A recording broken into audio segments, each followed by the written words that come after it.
Hello, good morning dear students. पिछले lecture में हमने लगान के बारे में पढ़ा था।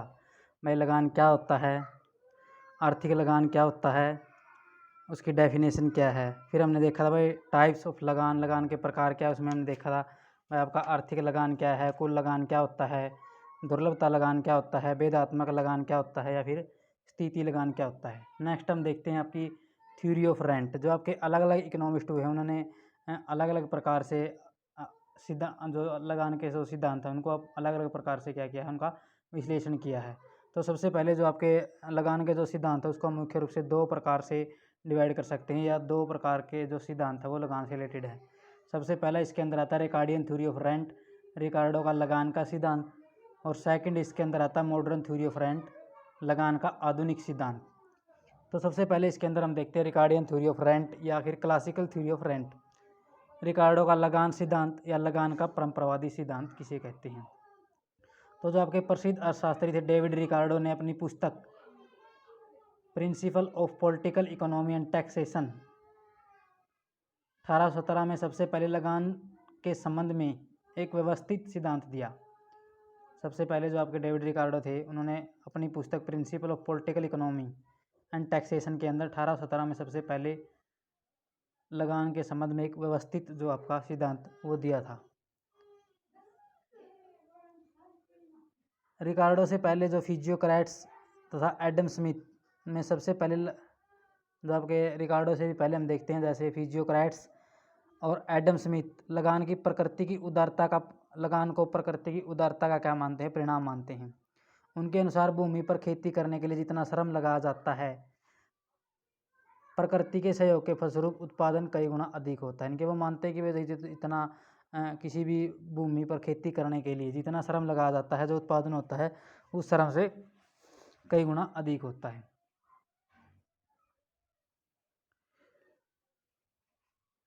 यह अधिक उत्पादन शुद्ध उत्पादन अथवा लगान कहलाता है। इनके जो ये उत्पादन होता है यही उत्पादन जो क्या कहलाता है, शुद्ध उत्पादन या लगान कहलाता है। परंतु रिकार्डो के अनुसार लगान प्रकृति की कंजूसी का परिणाम होता है। रिकार्डो कहते हैं कि वो जो आपका लगान होता है वो प्रकृति की कंजूसी का परिणाम है। परंपरावादी अर्थशास्त्री जेम्स एंडरसन ने रिकार्डो से पहले यह विचार प्रकट किया था कि लगान इसलिए उत्पन्न होता है क्योंकि भूमि की उपजाऊ शक्ति में अंतर होता है। ये जो आपके जेम्स एंडरसन कहते हैं कि ने रिकार्डो से पहले विचार प्रकट किया था, वह किसी भी भूमि पर लगान इसलिए उत्पन्न होता है क्योंकि जो भूमि की उपजाऊ शक्ति होती है उसमें अंतर होता है। कृषि उपज या उत्पादन बढ़ाने के लिए जब विस्तृत खेती की जाती है तो घटिया किस्म की भूमि पर भी खेती करनी पड़ती है। इसके फलस्वरूप अपेक्षाकृत बढ़िया भूमि पर खेती करने से जो अधिक उपज होती है वह लगान कहलाएगी। माल्थस के अनुसार भूमि के एक निश्चित क्षेत्र पर गहन खेती करके उपज बढ़ाई जा सकती है, परंतु घटते प्रतिफल के नियम के अनुसार जैसे जैसे श्रम तथा पूंजी की अधिक मात्रा का प्रयोग किया जाएगा सीमांत उत्पादकता कम होती जाएगी। इनके वो कहते हैं कि घटते प्रतिफल के नियम के अनुसार जैसे जैसे किसी भी भूमि पर श्रम की या पूंजी की अधिक इकाइयों का प्रयोग किया जाएगा तो उनकी जो सीमांत उत्पादकता वो क्या होती चली जाएगी, कम होती चली जाएगी। और पहले वाली इकाइयों से सीमांत इकाई की अपेक्षा जो अधिक उपज होगी वह लगान कहलाएगी। रिकार्डो ने अपने लगान के सिद्धांत में एंडरसन तथा माल्थस दोनों के विचारों का क्या किया है, समन्वय किया है। नेक्स्ट इसके अंदर हम देखते हैं आपकी डेफिनेशन क्या है या रिकार्डो के अनुसार इसकी परिभाषा क्या है। तो रिकार्डो के अनुसार लगान भूमि की उपज का वह भाग है जो भूमि की मौलिक तथा अविनाशी शक्तियों के कारण भूस्वामी को दिया जाता है। नेक्स्ट इसके अंदर देखते हैं हम जो आज का assumption of Ricardian theory of rent, क्या क्या जो आपकी रिकार्डियन थ्योरी ऑफ रेंट है उसकी क्या क्या विशेषताएं हैं या क्या मान्यताएं हैं। तो सबसे पहले इसके अंदर हम देखते हैं वह जो आपकी भूमि की उर्वरकता शक्ति में क्या पाया जाता है, अंतर पाया जाता है। अर्थात जो भूमि की उपजाऊ शक्ति होती है उसमें क्या होता है, अंतर पाया जाता है। वो एक तो घटिया किस्म की होती है और एक क्या होती है, कम उपजाऊ हो सकती है, घटिया किस्म की या कम उपजाऊ सकती है, और एक बढ़िया किस्म की हो सकती है।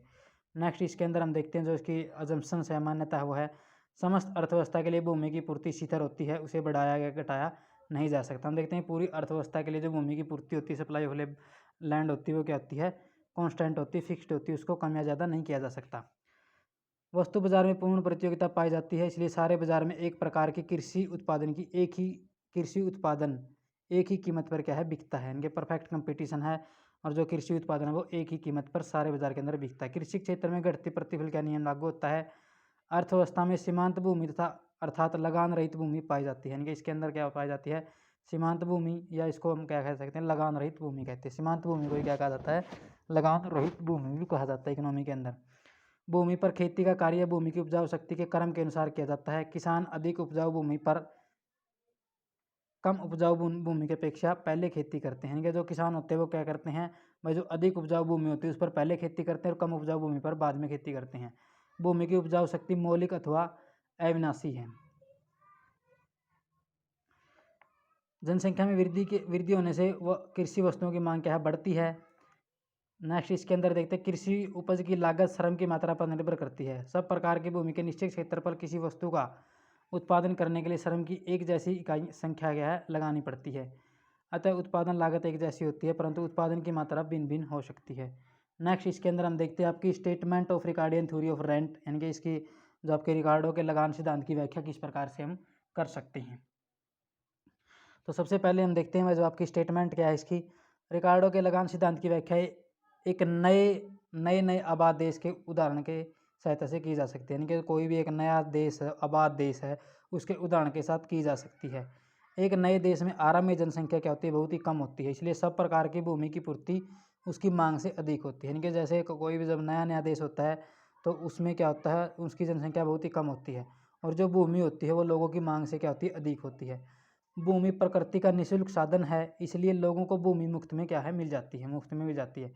भूमि की उर्वरता में अंतर होने के कारण वे सबसे पहले अच्छी श्रेणी की भूमि पर क्या करेंगे, खेती करेंगे। यानी कि जो भूमि की उर्वरकता होती है उसमें अंतर होने के कारण सबसे पहले अच्छी जो श्रेणी की भूमि होती है वहाँ पर खेती की जाएगी। ए श्रेणी की भूमि की पूर्ति भी मांग से अधिक होती है, इसलिए उर्वरता में अंतर होने पर भी इस भूमि के लिए कोई लगान नहीं देना पड़ता। सबसे पहले देखते हैं जो ए ग्रेड की जो भूमि होती है वो भी क्या होती है, उसकी भी सप्लाई क्या होती है, मांग से अधिक होती है, तो इसलिए वहाँ पर भी कोई भी लगान नहीं देना पड़ेगा। इसलिए जो आपकी उर्वरता के अंतर के कारण लगान उत्पन्न नहीं होता। जब धीरे धीरे देश की जनसंख्या बढ़ने के कारण भूमि की मांग बढ़ेगी तो सबसे अच्छी ए श्रेणी की भूमि सीमित होने के कारण इस भूमि की मांग पूर्ति से क्या हो जाएगी, अधिक हो जाएगी। लोगों को ए श्रेणी से घटिया बी श्रेणी की भूमि पर खेती करनी पड़ेगी। यानी कि जब ए श्रेणी की जो सप्लाई है वो मांग से कम हो जाएगी तो लोगों को क्या है, बी श्रेणी जो घटिया किस्म की जो भूमि उस पर भी खेती करनी पड़ेगी। मान लेते हैं ए श्रेणी की 1 हेक्टेयर भूमि पर 5 श्रमिक लगाने से 10 क्विंटल अनाज पैदा होता है। यानी कि जब ए ग्रेड की जो भूमि होती है वहाँ पर 5 जो श्रमिक लगाने से 10 जो आपका 10 क्विंटल जो अनाज पैदा क्या होता है, अनाज पैदा होता है। इसी प्रकार बी श्रेणी की 1 हेक्टेयर भूमि पर 5 श्रमिक लगाने से 5 क्विंटल अनाज उत्पन्न होता है। तो ए श्रेणी के भूमि स्वामियों को उसी लागत पर यानी कि उसी कॉस्ट पर 5 श्रमिक वहाँ पर लगाए, 5 वहाँ पर लगाए, लेकिन ए ग्रेड की पर क्या हुआ, 5 क्विंटल अनाज अधिक प्राप्त होता है जो लगान कहलाएगा। यानी कि पहले क्या था, जो ए ग्रेड की भूमि थी वहाँ पर उसको क्या है, बी ग्रेड से 5 क्विंटल अधिक जो अनाज है वो ज़्यादा मिलता है। तो उसी जो 5 क्विंटल जो अधिक अनाज ज़्यादा मिलता है उसी को हम क्या कहेंगे, लगान कहा जाता है। यह लगान भूमि की दुर्लभता के कारण घटिया किस्म की भूमि पर उत्पादन करने से क्या हुआ, उत्पन्न हुआ। यदि मान लीजिए सब भूमि एक समान अर्थात भूमि की उर्वरता में कोई अंतर नहीं पाया जाता तो भी जैसे जैसे जनसंख्या बढ़ती जाएगी भूमि की मांग क्या है, बढ़ती जाएगी, परंतु पूर्ति क्या रहेगी, स्थिर रहती है। भूमि की पूर्ति के मांग से कम होने के कारण जो लोग भूमि प्राप्त करना चाहते हैं वे भूमि के लिए कुछ भुगतान करने के लिए क्या होंगे, तैयार होंगे। इस भुगतान को क्या कहा जाएगा, लगान कहा जाएगा। तो इस प्रकार से यदि सब भूमि एक समान अर्थात उसकी उर्वरता में कोई भी अंतर नहीं है तो भी भूमि की दुर्लभता के कारण लगान उत्पन्न होगा। लगान भूमि की दुर्लभता के कारण उत्पन्न होता है। भूमि की उर्वरता का अंतर तो केवल लगान की रकम तथा उसमें पाई जाने वाली विभिन्नता का क्या होता है, माप होता है। यानी कि जो लगान होता है वो भूमि की दुर्लभता के कारण क्या होता है, उत्पन्न होता है। नेक्स्ट इसके अंदर हम देखते हैं जो आपका लगान है उसका निर्धारण किस प्रकार से किया जाता है। इनके डिटर्मिनेशन, लगान का निर्धारण किस प्रकार से किया जाता है, डिटर्मिनेशन ऑफ द रेंट। तो जो रिकार्डो के अनुसार लगान का जो निर्धारण है वो 2 प्रकार की परिस्थितियों में किया जा सकता है। सबसे पहले तो एक तो होता है आपका विस्तृत खेती, एक्सटेंसिव कल्टीवेशन, और एक होता है इंटेंसिव कल्टीवेशन, गहन खेती, और आपका विस्तृत खेती। दोनों के अंदर देखते हैं किस प्रकार से आपका लगान का निर्धारण होगा। सबसे पहले हम देखते हैं विस्तृत खेती में लगान। तो विस्तृत खेती हम किसे कहते हैं, विस्तृत खेती उस खेती को कहते हैं जिसमें उत्पादन बढ़ाने के लिए अधिक भूमि का प्रयोग किया जाता है। यानी कि उत्पादन को बढ़ाने के लिए अधिक भूमि का प्रयोग किया जाता है, उसको हम क्या कहते हैं, विस्तृत खेती कहते हैं। मान लेते हैं किसी भी राष्ट्र की जो आपकी कुल भूमि है उसकी उपजाऊ शक्ति के अनुसार जो आपकी उसकी उपजाऊ शक्ति के अनुसार 4 श्रेणियों में बांट दिया गया, ए बी सी और डी। यानी कि ए के अंदर जनसंख्या क्या है, कम है, तो 4 श्रेणियों के अंदर बांट दिया। अब हम आरंभ में जब देश में जनसंख्या बहुत कम होती है तो लोग सबसे अच्छी भूमि ए पर क्या करेंगे, वो खेती करते हैं। मान लीजिए इस भूमि पर श्रम तथा पूंजी की एक इकाई जिसकी कीमत 100 रुपये है लगाने से 10 क्विंटल गेहूँ उत्पन्न होता है। यानी कि ए पर जो आपका है श्रम तथा पूंजी की एक इकाई लगाने से जिसकी जो प्राइस है वो 100 रुपये है, तो जो उससे क्या होता है 10 क्विंटल जो है गेहूँ उत्पन्न होता है। तो इस दशा में कोई लगान उत्पन्न नहीं होगा क्योंकि ऐसी भूमि काफ़ी मात्रा में उपलब्ध है। परंतु ये जो जनसंख्या के बढ़ने के कारण ए श्रेणी की सारी भूमि का उपयोग होने लगता है तो लोग इससे घटिया भूमि अर्थात बी श्रेणी पर भी खेती करने के लिए क्या हो जाएंगे, विवश हो जाएंगे। वही वही जो एग्जाम्पल है पीछे मैंने पढ़ा। मान लीजिए बी श्रेणी की भूमि पर श्रम और पूंजी की एक इकाई जिसकी कीमत 100 रुपये है खर्च करने से 8 क्विंटल गेहूँ उत्पन्न होता है। तो श्रम और पूंजी की एक जैसी इकाई खर्च करने से ए भूमि पर बी प्रकार की भूमि की तुलना में जो अधिक उत्पादन होता है वही क्या कहलाता है, लगान कहलाता है। यानी कि बी पर तो कितना हुआ 8 क्विंटल पैदा हुआ और ए पर कितना हुआ 10 क्विंटल पैदा होता था। श्रम की वही इकाई है, वही प्राइस है, लेकिन जो घटिया किस्म की भूमि है उस पर जो प्रोडक्शन वो कम है और इस पर ज़्यादा, तो इसलिए वो जो 2 क्विंटल ज़्यादा हुआ वही क्या आता है, यहाँ पर रेंट होता है। उसी को हम क्या कहते हैं, लगान कहते हैं या रेंट कहते हैं। इस स्थिति में बी प्रकार की भूमि में कोई लगान प्राप्त नहीं होगा। यानी कि इस स्थिति में बी से कोई भी लगान प्राप्त नहीं होगा क्योंकि यह काफ़ी मात्रा में उपलब्ध है। इसके विपरीत यदि कोई ए प्रकार की भूमि लेना चाहेगा तो उसे 2 क्विंटल लगान देना होगा क्योंकि बी की अपेक्षा उसकी उपजाऊ शक्ति क्या है, अधिक है। यदि जनसंख्या में और अधिक वृद्धि हो जाए तो बी से भी घटिया भूमि सी की श्रेणी भूमि पर खेती करनी पड़ेगी। मान लीजिए सी श्रेणी पर श्रम व पूंजी की एक इकाई अर्थात 100 लगाने से 6 क्विंटल गेहूँ उत्पन्न होता है। तो इस अवस्था में ए से मिलने वाला लगान बढ़कर 4 क्विंटल हो जाएगा। बी पर भी जो लगान होगा वो 2 क्विंटल मिलेगा। अब सी श्रेणी की भूमि से लगान प्राप्त नहीं होगा। यदि गेहूँ की मांग और बढ़ जाए तो सबसे घटिया किस्म की भूमि अर्थात डी श्रेणी पर खेती करनी पड़ेगी। इस प्रकार डी की भूमि से यदि केवल 4 क्विंटल गेहूँ उत्पन्न होता है तो ए पर जो लगान है वो 6 क्विंटल है, बी पर 4 है और सी पर 2 है। तो डी प्रकार की भूमि से कोई लगान नहीं मिलेगा। तो इसे सीमांत भूमि या लगान रहित भूमि कहते हैं। जिस भूमि से कोई भी लगान नहीं मिलता उसको हम क्या कहते हैं, सीमांत भूमि या लगान रहित भूमि कहा जाता है। तो इस प्रकार से हम देखते हैं जो डी ग्रेड की जो भूमि है उसे कोई भी लगान नहीं मिलता, उसको हम क्या कहते हैं, सीमांत भूमि या लगान रहित भूमि कहा जाता है। तो जिस प्रकार से जो भी हम इस डायग्राम के थ्रू इसको देख सकते हैं, टेबल के थ्रू, इसमें हम लेते हैं लैंड है आपकी आउटपुट उत्पादन है, cost of labour and capital है, सरप्लस ऑन मार्जिनल लैंड है और रेंट कितना प्राप्त होता है। तो इसमें हम देखते हैं जैसे ए ग्रेड पर जब ए ग्रेड की भूमि पर आउटपुट कितना आपका 10 होता है, कॉस्ट उसकी 100 है, तो सरप्लस कितना मिलता है, जो इस पर रेंट जो आपका सरप्लस होता है वो 10 माइनस 4 बराबर 6 और रेंट कितना मिलता है, 4 मिलता है। बी ग्रेड पर देखते हैं हम आउटपुट 8 है, प्राइस 100 है, तो 8 माइनस 4 रेंट मिलता 4। सी पर इसी प्रकार सी पर देखते हैं 6 माइनस 4 2 रेंट मिलता 2। और मार्जिनल जो ये आपकी जो सारी की सारी क्या है, मार्जिनल लैंड है। और लास्ट में हम देखते हैं वो जो डी ग्रेड की जो भूमि है उस पर जो आउटपुट है वो 4 है और उनकी प्राइस है वो 100 है। तो 4 माइनस 4 0, यहाँ पर जो आपका सरप्लस जो मार्जिनल लैंड होगी वो 0 होगी और रेंट भी आपका यहाँ पर क्या होगा, डी ग्रेड की भूमि पर कोई भी रेंट नहीं मिलता। तो इस प्रकार से इसमें हम जो आपकी डी ग्रेड की जो भूमि होती है वो लगान रहित भूमिका है होती है। तो इसको हम एक डायग्राम के थ्रू भी देख सकते हैं। जैसे आपका डायग्राम है ओ एक्स एक्सिस पर हम ग्रेड ऑफ लैंड लेते हैं।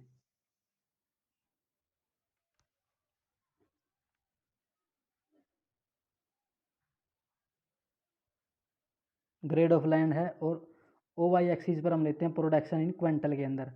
जैसे हम सबसे पहले देखते हैं भाई ए ग्रेड की जो भूमि होती है, ए ग्रेड की भूमि पर कितना है, 10 क्विंटल अनाज पैदा किया जाता है।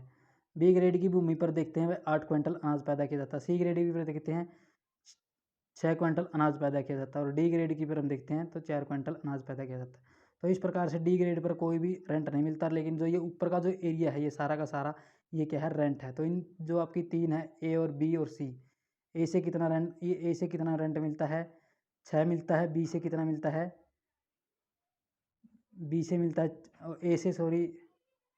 ए से 8 मिलेगा, बी से 6 मिलेगा और सी से 4 रेंट मिलेगा। तो इस प्रकार से नहीं, ए से आपका रेंट मिलेगा 6, बी से मिलेगा 4 और सी से मिलेगा 2। तो इस प्रकार से ये जो एरिया है ये आपका सारा का सारा किसका है, रेंट का एरिया कहलाएगा।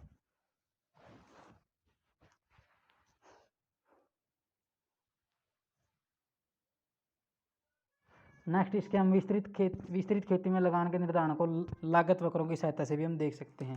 यानी जो भी लागत वक्रों की सहायता से भी हम इसको देख सकते हैं। जैसे कि हम देखते हैं भाई, ये ए ग्रेड की भूमि है, ये बी ग्रेड की है और ये सी ग्रेड है और ये आपकी मार्केट जो आपका करो है। तो इस प्रकार से हम देखते हैं जो प्राइस डिटर्मिनेशन की जाती है, जहाँ पर डिमांड और सप्लाई बराबर होती है, तो ई पॉइंट पर यहाँ पर आउटपुट कितना होगा, OL होगा और ये आपकी OP क्या होगी, प्राइस होगी। तो इस प्राइस पर जो है वो आपका जो उत्पादन है वो बेचना पड़ेगा। नहीं, परफेक्ट कंपटीशन के ये आपका परफेक्ट कंपटीशन है। तो इस जो आपका जो उत्पादन की जो प्राइस है वो किसके द्वारा, इंडस्ट्री के द्वारा निर्धारित की जाएगी और उसी कीमत पर जो आपका प्रोडक्शन है वो क्या होगा, बेचना पड़ेगा फर्मों को। तो इसमें हम देखते हैं ए ग्रेड की भूमि है, ये बी की, ये सी की है। तो सबसे पहले हम देखते हैं जो आपकी ये प्राइस क्या है, ये डिटरमाइन पहले सी की है, OP प्राइस है। OP प्राइस पर हम देखते हैं भाई जो आपकी ये आपकी एवरेज कॉस्ट है प्रोडक्शन की और ये इसकी क्या है, मार्जिनल कॉस्ट है प्रोडक्शन की। ठीक है, सबसे पहले ए के अंदर हम देखते हैं तो ए ग्रेड भूमि अर्थात सबसे अच्छी किस्म की भूमि पर लगान के निर्धारण को प्रकट किया गया है एक इसके अंदर। और सेकंड के अंदर बी ग्रेड अथवा दूसरे भूमि की लगान को निर्धारण को प्रकट किया है। थर्ड के अंदर सी को, और इसके फिर ये आपका जो आपका थर्ड क्या सी है, सी के अंदर जो आपका लगान रहित जो भूमि है उसको शो किया गया है। और फोर्थ के अंदर जो कुल मांग और कुल पूर्ति वक्र दिखाए गए हैं जो ई बिंदु पर काट रहे हैं, तो अनाज की कीमत क्या होगी, OP होगी। तो सबसे पहले हम देखते हैं जो लगान होगा वो क्या होगा, कीमत माइनस औसत लागत। यानी कि प्राइस के अंदर, प्राइस में से अगर हम औसत जो कॉस्ट होती है, लागत होती है, उसको हम अगर निकाल देंगे तो क्या होगा, उसको हम रेंट बोलते हैं। तो इस प्रकार से 4 से हमें ज्ञात होता है कि अनाज की OP कीमत क्या निर्धारित होती है। OP कीमत पर ए ग्रेड की भूमि पर हम देखते हैं PBCA के बराबर क्या मिलेगा, लगान मिलेगा। यानी कि PBCA के बराबर लगान मिलेगा, क्योंकि इस भूमि के उत्पादन की कुल लागत जो टोटल कॉस्ट है वो कितनी है, OBCM है, तथा कुल आय कितनी है, कुल आय इसकी OPAM, यानी कि कॉस्ट इतनी है और जो इसकी और रेवेन्यू है वो इतना है, लेकिन जो ये बच गया ये क्या हुआ, ये आपका रेंट बच जाता है। ये रेंट क्या होगा, PACB के बराबर क्या होगा, रेंट होगा। या हम इसको इस AC के बराबर भी क्या बोल सकते हैं, लगान बोल सकते हैं। इनके पर यूनिट अगर देखते हैं तो ये AC के बराबर आपका पर यूनिट लगान होगा। कुल लगान आपका ये सारा ही है। इसी प्रकार बी ग्रेड की भूमि को हम देखते हैं, जो आपका PTRS है वो क्या है, लगान के बराबर है। सबसे घटिया सी भूमि, डी ग्रेड की भूमि से कोई लगान प्राप्त नहीं होता, यानी कि इससे कोई भी लगान प्राप्त नहीं होगा। डी ग्रेड की भूमि के उत्पादन की जो कीमत है और औसत लागत दोनों क्या है यहाँ पर बराबर है, यानी कि प्राइस और जो मार्जिनल कॉस्ट है वो दोनों क्या है यहाँ पर बराबर, तो इससे कोई भी लगान प्राप्त नहीं होगा। तो ये तो हमने देखा जो आपकी जो विस्तृत खेती के अंदर किस प्रकार से लगान का डिटर्मिनेशन किया जाता है। नेक्स्ट इसके अंदर हम देखते हैं जो आपकी गहन खेती होती है, उसके अंदर जो आपका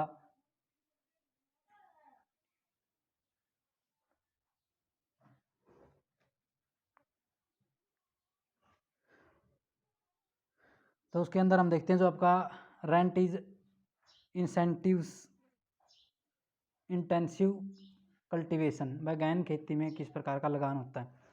तो सबसे पहले हम देखते हैं जो गहन खेती क्या होती है। गहन खेती उस खेती को कहते हैं जिसमें उत्पादन बढ़ाने के लिए भूमि के निश्चित क्षेत्रफल पर श्रम तथा पूंजी की अधिक इकाइयों का प्रयोग किया जाता है। इनके गहन खेती कृषि किसे कहते हैं, गहन कृषि या खेती उस खेती को कहते हैं जिसमें उत्पादन बढ़ाने के लिए भूमि के निश्चित क्षेत्रफल पर, ये भूमि के निश्चित क्षेत्रफल पर श्रम तथा पूंजी की अधिक इकाइयों का प्रयोग किया जाता है। गहन खेती करने के फलस्वरूप श्रम तथा पूंजी की प्रत्येक अतिरिक्त इकाई में उपज के घटते प्रतिफल के नियम के अनुसार वृद्धि होती है। इसके फलस्वरूप एक भूस्वामी उस समय तक भूमि पर पूंजी तथा श्रम की इकाइयाँ लगाता जाएगा जब तक उन इकाइयों से मिलने वाली सीमांत उपज की कीमत उस पर लगाई जाने वाली सीमांत लागत के बराबर न हो जाए। श्रम और पूर्ति की जिस इकाई से मिलने वाली सीमांत उपज की कीमत तथा सीमांत लागत बराबर हो जाती है उसे सीमांत इकाई कहा जाता है। यानी कि जो आपकी उपज की जो कीमत होती है वो और जो सीमांत लागत होती है, जब तक वो दोनों बराबर नहीं होती तब तक वो क्या करता रहता है, उसमें जो लेबर है वो लगाता रहता है, कोई भी जो आपका उत्पादन करने वाला होता है। तो सबसे पहले इसमें फिर हम देखते हैं जैसे सीमांत इकाई को कोई लगान प्राप्त नहीं होता है, जो आपकी मार्जिनल जो यूनिट होती है उसको कोई भी लगान प्राप्त नहीं होता। इस इकाई से पहले जितनी इकाइयाँ लगाई जाती हैं वे पूर्व सीमांत इकाइयाँ कहलाती हैं। तो जो आपकी सीमांत इकाई से पहले जितनी भी इकाई लगाई जाती है वो क्या होती है, पूर्व सीमांत इकाइयाँ होती हैं। इन पूर्व सीमांत इकाइयों तथा सीमांत इकाई की उपज में जो अंतर होता है वह अंतर ही लगान कहलाता है। तो इसको हम एक डायग्राम के थ्रू देख सकते हैं, जैसे कि इसमें इस डायग्राम में बताया गया आपका, और एक्स एक्सिस पर हम लेते हैं यूनिट ऑफ लेबर और कैपिटल, इसके अंदर हम लेते हैं आपका प्रोडक्शन।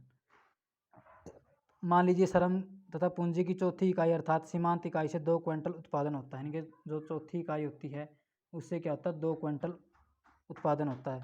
इससे पहले इकाइयों अर्थात सीमांत अंतर इकाइयों का क्रमश 6 क्विंटल,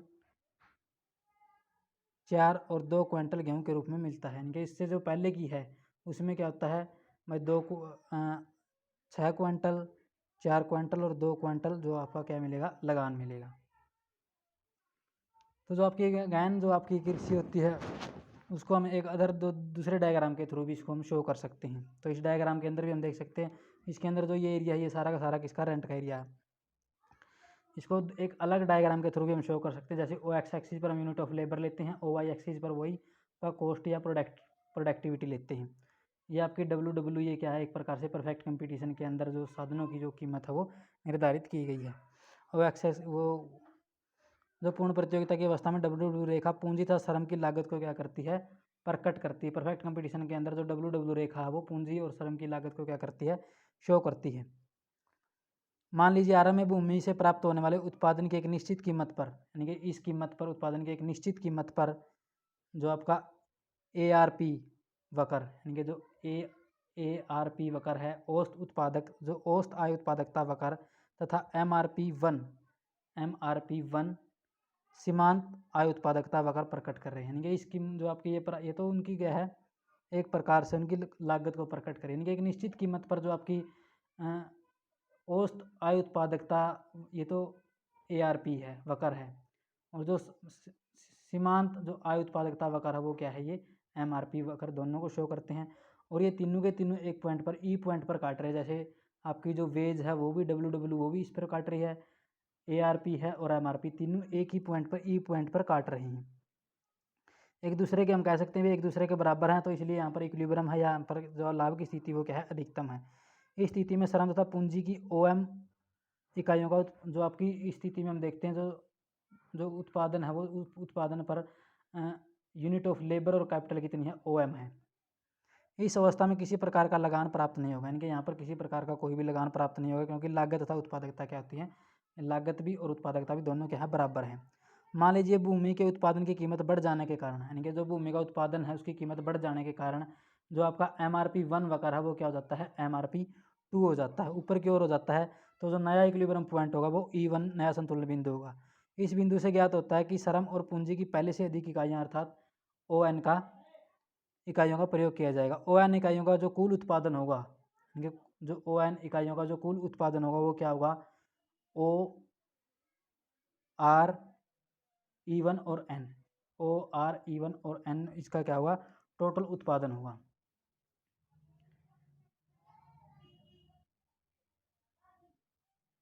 टोटल उत्पादन होगा, जबकि कुल लागत अगर हम देखते हैं, कॉस्ट देखते हैं, तो उसकी कितनी आएगी, यानी कि जो उत्पादन है वो OREN होगा, कॉस्ट इसकी कितनी आएगी, OWE1 और N, कॉस्ट ये आएगी। तो इस प्रकार हम देखते हैं जो आपका काश्तकार या खेती करने वाला है उसको क्या होगा, जो रेंट या सरप्लस प्राप्त होगा वो क्या होगा, OREN, ये तो था इसका रेवेन्यू था, और ये कॉस्ट, अगर रेवेन्यू में से कॉस्ट निकाल देंगे तो जो आपका ये बच जाएगा WREN। ये इसके अंदर देखते हैं हम, WRE1 ये क्या बच जाएगा, ये सारा का सारा क्या हो जाएगा, रेंट हो जाएगा, या इसको हम सरप्लस भी बोल सकते हैं।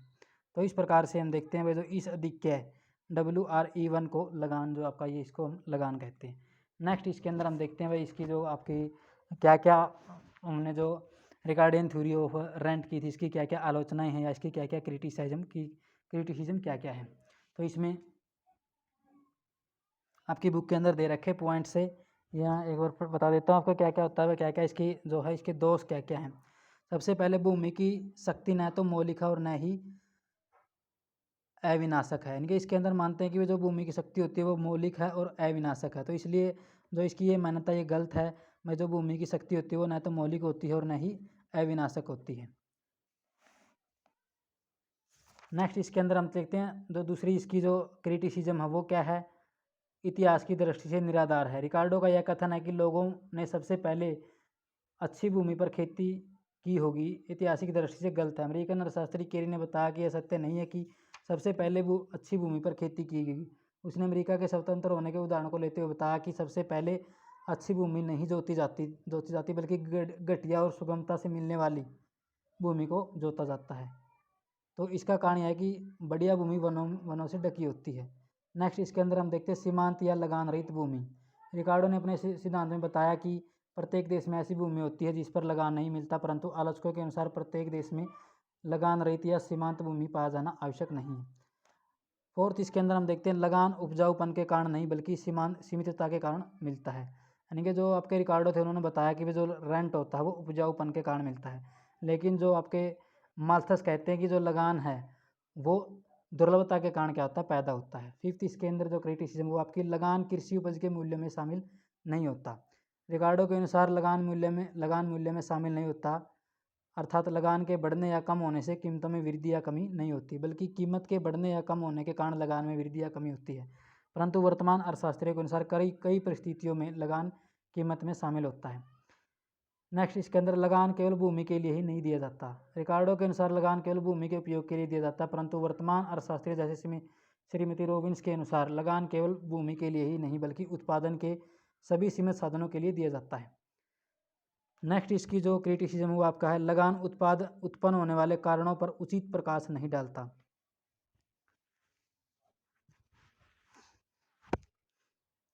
प्रोफेसर ब्रिग्स और जॉर्डन के अनुसार रिकार्डो का सिद्धांत इस सामान्य सत्य को बताता है कि एक अच्छी वस्तु के लिए हमेशा ऊंची कीमत प्राप्त होगी। इस प्रकार एक अधिक उपजाऊ भूमि की कीमत उसकी अपेक्षा कम उपजाऊ भूमि से अधिक होगी, परंतु यह इस बात को नहीं मानता कि लगान क्यों उत्पन्न होता है।